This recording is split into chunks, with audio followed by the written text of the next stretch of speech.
শুভ সকাল সবাইকে। আজকে সোমবার সকালবেলা ঘুম থেকে উঠে আমার আগে প্রধান যে কাজটা থাকে আগে হাত মুখ ধুয়ে তারপর রান্নাঘরে চলে যাওয়া, ওদের জন্য নাস্তা তৈরি করা। আজকে ঘুম থেকে উঠে আগে একটু গাছে জল দিয়ে নিলাম। চোখে ঘুম থাকা অবস্থায় সোজা রান্নাঘরে চলে গেলাম। অনেক সময় দেখা যায় ঘুম থেকে উঠতেই ইচ্ছা করে না এত সকালবেলা। তবে ওদেরকে যেহেতু নাস্তা করিয়ে তারপর একসাথে নিয়ে বের হওয়া লাগবে, এইজন্যই তাড়াহুড়া করে রান্নাঘরে চলে আসা।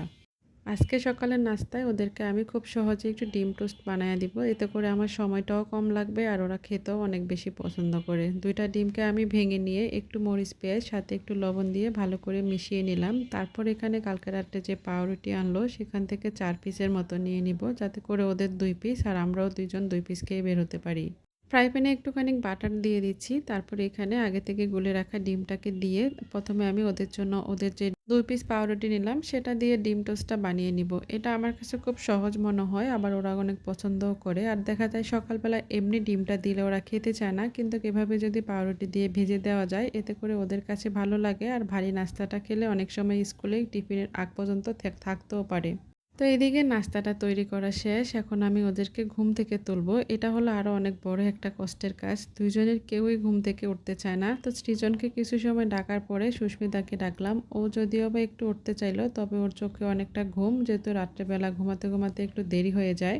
অনেক কষ্ট করে ওকে বুঝিয়ে শুনিয়ে কোলে নিয়ে তারপরে চলে আসলাম। আগে ওর মুখটা ধুইয়ে দিয়ে তারপর ড্রেসটা চেঞ্জ করে দিব। এর মাঝখানে আবার আমি একটু রান্নাঘরেও আসলাম, যেহেতু চায়ের জলটা চুলায় আছে। তো ওর চোখে অনেকটা ঘুম দেখে ও কোল থেকে নামতেই ছিল না। তারপর ওকে বুঝিয়ে কোল থেকে নামিয়ে রেডি করে সকালের নাস্তাটা খাইয়ে দিলাম। তো এদিকে ২ জনই রেডি। সৃজনের নাস্তা করা শেষ। ও আজকে মনে হচ্ছে অন্য দিনের তুলনায় একটু বেশি খুশি। যেহেতু আর ২ দিন ক্লাস করার পরে ওদের ৩ দিন ছুটি থাকবে এইজন্য। আর এদিকে সুস্মিতার পরীক্ষা চলতেছে, এইজন্য ও দেখা যায় একটু মনও খারাপ। আবার দেখা যায় ছুটি থাকবে, এইজন্য ওর কাছে একটু ভালো লাগতেছে।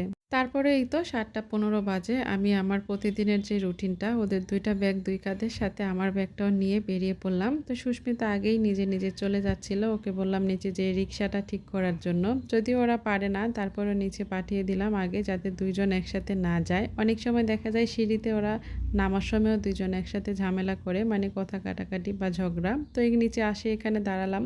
আর সকালবেলা যেহেতু একটু অফিস যাওয়ার লোকের সংখ্যা বা স্কুলে যাওয়ার লোকের সংখ্যা বেশি থাকে, এইজন্য সহজে রিক্সাটাও পাওয়া যায় না। তো সুস্মিতাকে ওর ক্লাসে দিয়ে আমি সৃজনকে ওর রুমে দিয়ে তারপর এখন আমি নিজের অফিসে চলে যাচ্ছি। এর মধ্যে সকাল থেকেই দেখলাম যে আকাশটা একটু মেঘলা।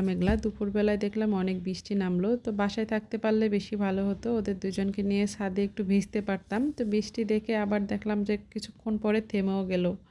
আমি যখন আসতেছিলাম তখন একটু গুঁড়ি বৃষ্টি। আমি সবসময় আমার ব্যাগে ছাতাটা রাখি, যাতে করে আসা যাওয়ার সময় কোনো ঝামেলা না হয়। এটা শুধু বর্ষাকাল না, সবসময়ই। এই কাজটা সবাই করতে পারেন। তো আজকের মতো এভাবেই সারাটা দিন কাটলো।